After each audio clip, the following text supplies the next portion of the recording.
this week, the Washington Post suggested Republicans may have to find something else to criticize me for.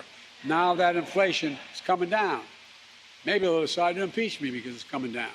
I don't know. I love that one. Oh, anyway, it's another story. President Biden poking some fun at House Republicans threatening to impeach him, joking that he'd love them to try it, even though inflation is coming down. But what about the very real allegations of Biden's growing ties to his son's Hunter business deals? Congressman Mike Johnson is a member of the House Judiciary Committee, and he joins us now. Congressman, welcome. Do you advise the president to be joking about this? It doesn't seem like a joking matter to me. This is not a joking matter, Rachel. This is very serious stuff. And the investigations that we have going on in the Judiciary Committee and the Oversight Committee, now Ways and Means Committee, the more stones that we overturn, the more scandals we uncover. And it's very, very serious stuff. If these allegations prove to be true, and the evidence is showing that they are, this is a scandal on the magnitude that this country has never seen before. It is not a laughing matter. Congressman, the concept of impeachment seems to be gaining some traction. A lot of discussion around this as a realistic possibility.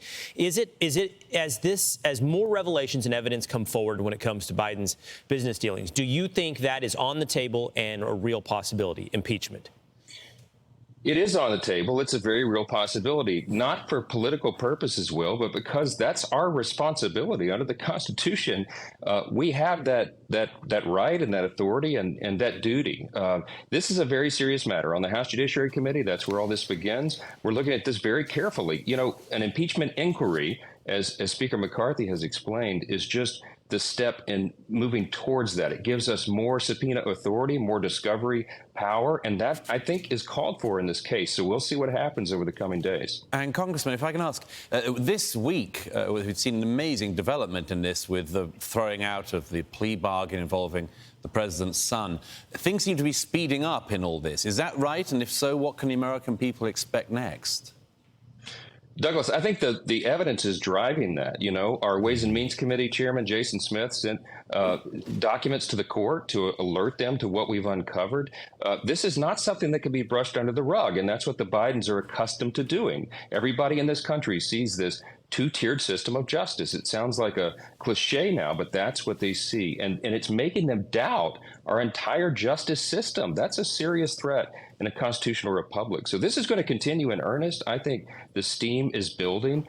And it's not, again, not because of politics. This is because the evidence is taking us there. And we're going to follow the facts wherever they lead. We have to. Yeah, there's far more cause for an impeachment in this, in my view, than the so-called perfect or not perfect phone call with Ukraine. There's just way too much going on there. And I think the American people are going to be expecting their representatives to do something about it. I want to move to another topic, Congressman, and that is the topic of detransitioning, something that so many children are being subjected to. This is Frankenstein-type experiments on children, and surgeries that are grotesque.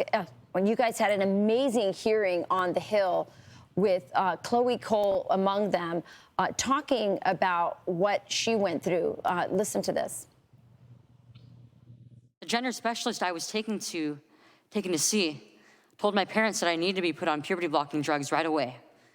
They asked my parents a simple question: would you rather have a dead daughter or a living transgender son? However, at 16, after my surgery, I did become suicidal. My doctors had almost created the very nightmare they said they were trying to avoid. We're talking about kids, and we don't have room to get this wrong. We're seeing a monopoly on gender-affirming care, that it's the only way to help a kid, and this is bad practice. Congressman, I mean, there seems to be a political divide in this issue. I don't know why.